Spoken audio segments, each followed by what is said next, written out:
Saudara dan saudari terkasih, Injil kita hari ini diambil dari Injil Yohanes bab 2 ayat 13 sampai 25. Ketika hari raya Paskah orang Yahudi sudah dekat, Yesus berangkat ke Yerusalem. Dalam bait suci didapatinya pedagang-pedagang lembu, kambing domba dan merpati, dan penukar-penukar uang duduk di situ. Ia membuat cambuk dari tali lalu mengusir mereka semua dari bait suci dengan semua kambing domba dan lembu mereka. Uang penukar-penukar dihamburkannya ke tanah dan meja-meja mereka dibalikannya. Kepada pedagang-pedagang merpati ia berkata, "Ambil semuanya ini dari sini, jangan kamu membuat rumah Bapakku menjadi tempat berjualan." Maka teringatlah murid-muridnya bahwa ada tertulis, "Cinta untuk rumahmu menghanguskan aku."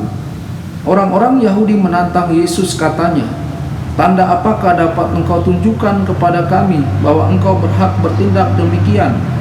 Jawab Yesus kepada mereka, "Rombak bait Allah ini, dan dalam 3 hari aku akan mendirikannya kembali." Lalu kata orang Yahudi kepadanya, 46 tahun orang mendirikan bait Allah ini, dan engkau dapat membangunnya dalam 3 hari. Tetapi yang dimaksudkannya dengan bait Allah ialah tubuhnya sendiri. Kemudian sesudah ia bangkit dari antara orang mati, barulah teringat oleh murid-muridnya bahwa hal itu telah dikatakannya, dan mereka pun percayalah akan kitab suci dan akan perkataan yang telah diucapkan Yesus. Dan sementara ia di Yerusalem selama hari raya Paskah, banyak orang percaya dalam namanya karena mereka telah melihat tanda-tanda yang diadakannya. Tetapi Yesus sendiri tidak mempercayakan dirinya kepada mereka, karena ia mengenal mereka semua, dan karena tidak perlu seorang pun memberi kesaksian kepadanya tentang manusia, sebab ia tahu apa yang ada di dalam hati manusia. Berbahagialah orang yang mendengarkan sabda Tuhan dan tekun melaksanakannya. Sabdamu adalah jalan, kebenaran dan hidup kami.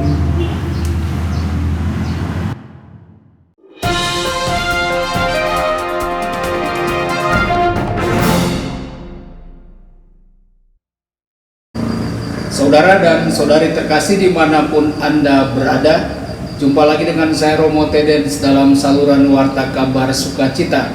Semoga Anda semua tetap dalam keadaan sehat dan berbahagia.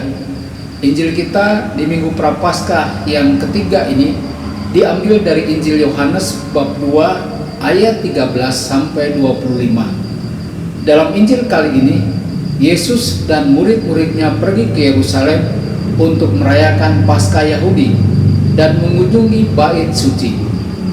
Yesus melihat di bait suci para pedagang menjual barang dagangan untuk membeli hewan yang dibutuhkan untuk persembahan.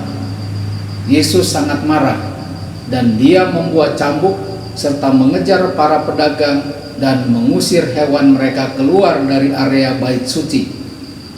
Yesus menjungkir balikan meja sambil berseru, "Keluarkan semua ini dari sini, karena kamu mengubah rumah Bapakku menjadi sarang pencuri dan tempat berdagang."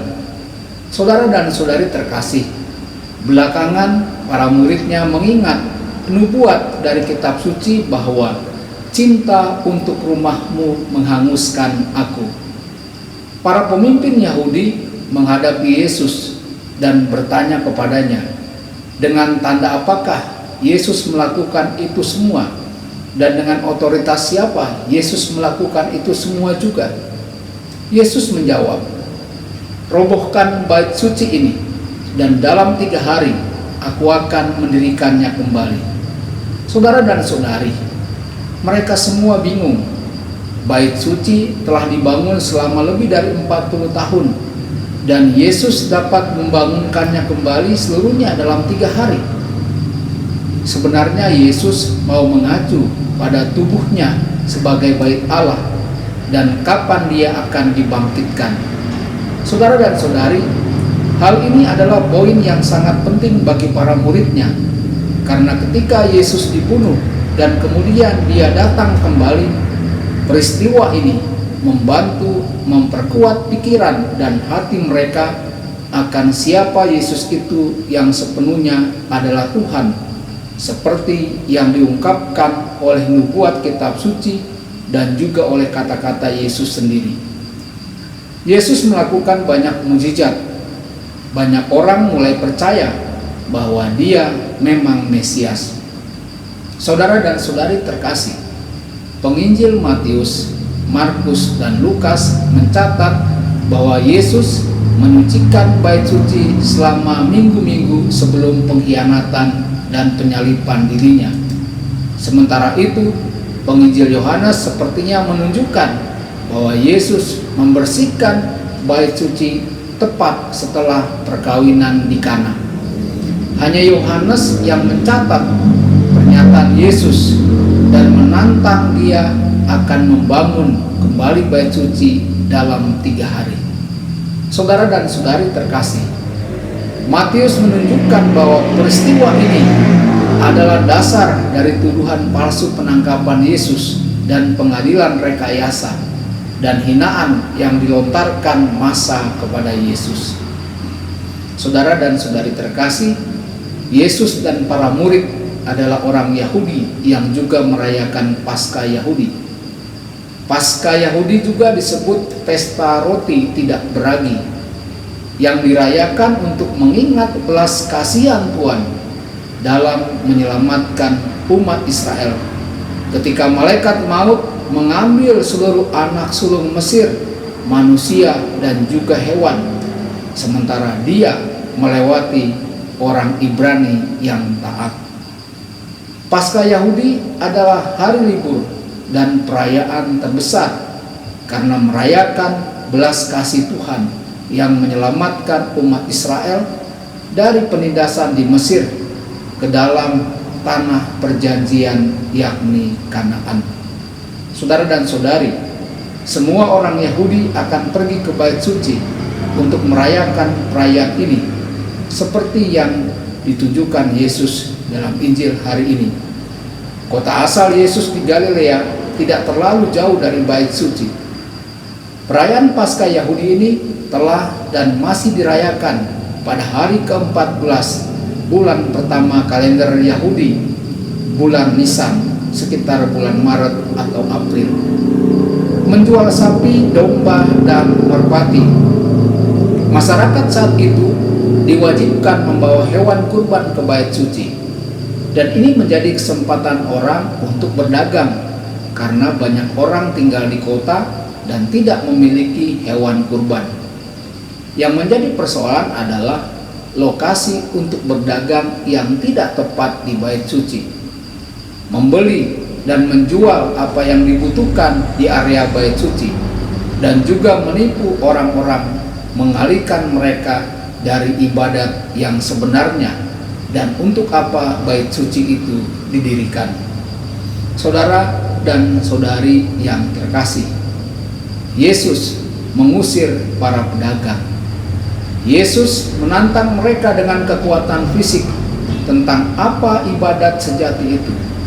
Aktivitas bait suci harus berpusat pada segala hal yang memuliakan Tuhan.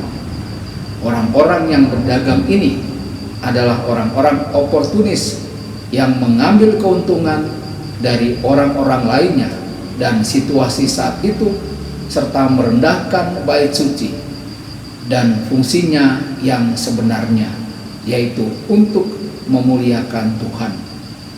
Tujuan gereja adalah untuk mewartakan dan menyembah Tuhan dan apa yang telah Tuhan Yesus lakukan bagi kita.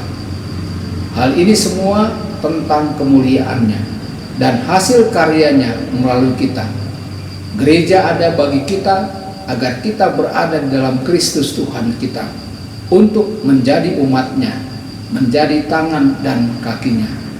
Saudara dan saudari terkasih, pertanyaan refleksi bagi kita di Minggu Prapaskah yang ketiga ini, bagaimanakah kita mempersiapkan diri untuk beribadat selama ini?